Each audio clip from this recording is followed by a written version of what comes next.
France Inter.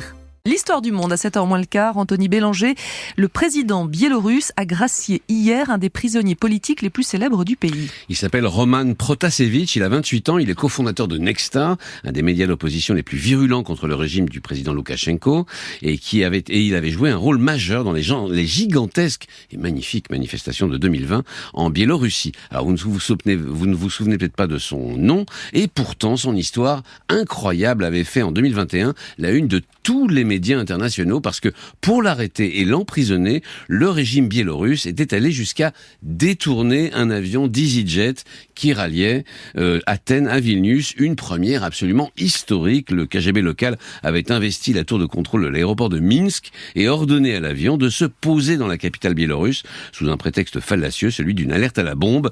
Les services de sécurité n'avaient eu ensuite qu'à cueillir M. Protasevich et sa compagne sur leur sol. Et l'affaire avait entraîné des sanctions contre la Biélorussie. Des sanctions à la mesure du scandale international que ça avait causé. Quant à Roman Protasevich, il a aussitôt été conduit dans une prison du KGB, parce qu'en Biélorussie, rien n'a changé depuis l'époque soviétique, pour plusieurs semaines d'interrogatoire. Puis il avait été assigné à domicile, non sans avoir donné une interview à la télévision d'État, confirmant évidemment toutes les accusations du régime, à savoir que ces manifestations avaient été organisées en sous-main par l'Occident, dont il était lui-même un des valets, entre guillemets, bien sûr.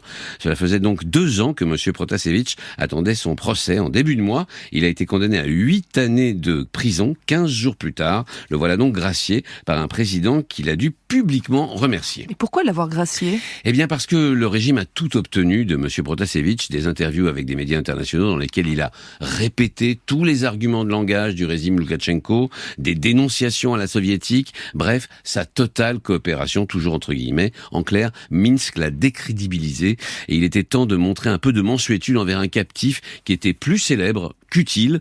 N'oublions pas par ailleurs qu'il reste des milliers de prisonniers politiques qui croupissent dans les prisons biélorusses.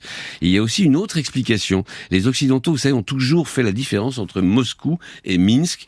Et encore aujourd'hui, alors que la Biélorussie sert à la fois de caserne et d'entrepôt de matériel à la Russie dans sa guerre en Ukraine. Donc vous voulez dire que c'est une sorte de geste de bonne volonté ? C'est à ça que sert la Biélorussie, de terrain neutre où Occidentaux et Russes se rencontrent pour parler paix dans la région. Après tout, c'est à Minsk qu'ont été signés les accords qui ont mis fin en 2014 aux hostilités russo-ukrainiennes.